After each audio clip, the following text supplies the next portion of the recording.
Leitura do dia 28 de maio do livro Mananciais no Deserto.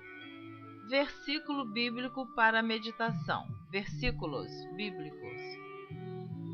Gênesis capítulo 32, do versículo 26 ao versículo 29, que diz assim: E disse: Deixa-me ir, porque já a alva subiu. Porém ele disse: Não te deixarei ir, se me não abençoares. E disse-lhe: Qual é o teu nome? E ele disse: Jacó. Então disse: Não se chamará mais o teu nome Jacó, mas Israel, pois como príncipe lutaste com Deus e com os homens e prevaleceste.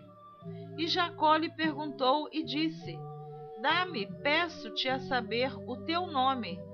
E disse: Por que perguntas pelo meu nome? E abençoou-o ali.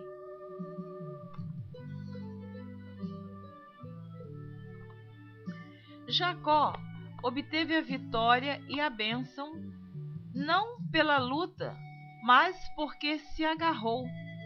Sua coxa estava deslocada e ele não podia mais lutar, mas não largou o que lutava com ele. Impossibilitado de lutar, enlaçou com os braços o misterioso antagonista e, prendendo a ele seu corpo pesado e incapacitado, até que finalmente venceu. Não obteremos vitória na oração enquanto não cessarmos também de lutar, rendendo a nossa própria vontade e lançando os braços, nos agarramos ao Pai, na fé que descansa. O que podemos nós, com a nossa debilidade humana, tomar a força da mão do Onipotente? Podemos acaso arrancar bênçãos de Deus pela força? Nunca é a violência ou a voluntariosidade que prevalece contra Deus, mas é o poderoso descansar da fé que obtém a bênção e a vitória. Não é quando pressionamos e impulsionamos nossa própria vontade, mas quando a humildade e a confiança se unem, dizendo: Não se faça a minha vontade, mas a tua. Somos fortes com Deus somente quando o nosso eu está conquistado e morto. Não é lutando, mas descansando que obtemos a bênção. Eis uma ilustração tirada da vida de um servo de Deus, Charles H. Usher. Meu filhinho estava muito doente. Os médicos tinham pouca esperança no seu caso. Eu havia empregado em seu favor todos os meus conhecimentos de oração, mas ele estava cada vez pior. Isto durou várias semanas. Um dia, ao contemplá-lo no berço, vi que não iria viver, a menos que tivesse uma crise para melhor.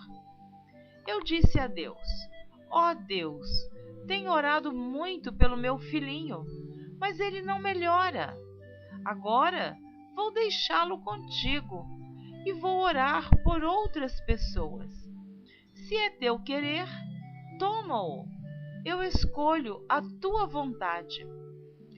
Entrego-o inteiramente a ti.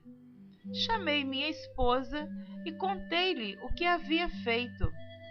Ela chorou um pouco, mas entregou-o a Deus.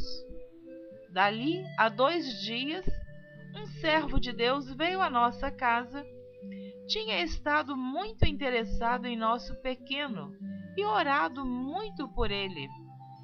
Disse-nos: Deus me deu fé para crer que o menino vai sarar. Vocês podem crer?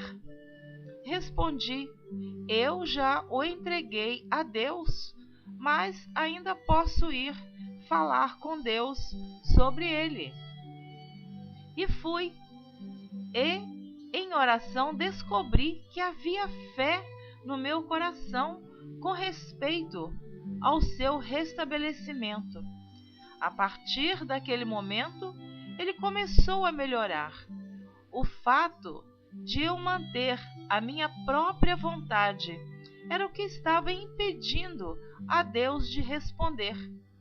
E se eu a retivesse e não me dispusesse a rendê-la a Ele, penso que meu filho não estaria comigo hoje.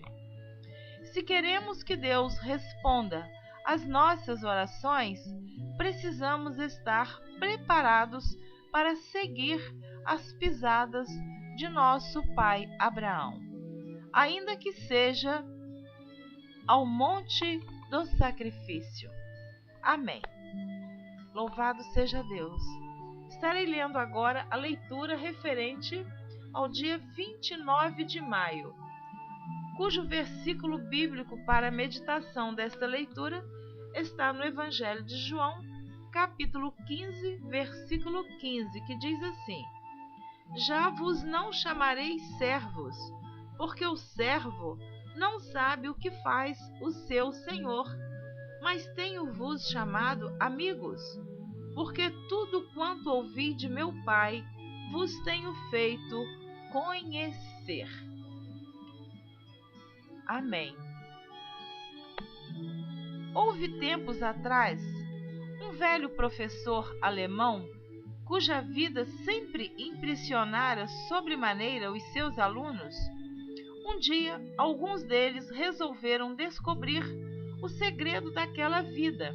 Então, um do grupo escondeu-se no escritório, onde o professor costumava ficar à noite antes de se recolher. Já era tarde quando o professor chegou. Estava muito cansado, mas sentou-se e passou uma hora lendo a Bíblia. Depois, abaixou a cabeça numa oração silenciosa, finalmente fechando o livro dos livros e disse: Bem, Senhor Jesus, nossa velha amizade continua como sempre.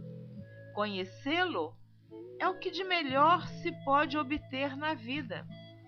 E todo crente deveria porfiar por manter sempre a velha amizade com ele.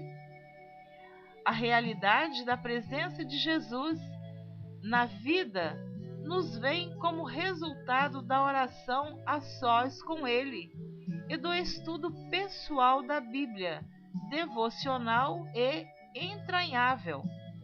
Cristo se torna mais real aquele que persiste em cultivar a sua presença. Amém. Eu quero deixar uns versículos bíblicos que se encontra no Evangelho de Mateus, capítulo 29. Aliás, capítulo 22, versículo 29, que diz assim: Jesus, porém, respondendo, disse-lhes: Errais, não conhecendo as Escrituras, nem o poder de Deus. Também, no Evangelho de João, no capítulo 5, no versículo 39, diz assim: Examinai as Escrituras, porque vós cuidais ter nelas a vida eterna, e são elas que de mim testificam. Eu queria ainda deixar outro versículo, Apocalipse capítulo 1, versículo 3, que diz assim: Bem-aventurado aquele que lê e os que ouvem as palavras desta profecia e guardam as coisas que nela estão escritas, porque o tempo está próximo. Então, com estas palavras, com estes versículos, eu quero incentivar a você ler a palavra de Deus, examinar a palavra de Deus, para que ninguém venha te enganar com heresias, com mentiras. Porque a pessoa que lê a palavra de Deus e ora pedindo ao Espírito Santo que lhe revele aquilo que for necessário para a sua salvação, jamais será confundido. Deus abençoe você. Amém.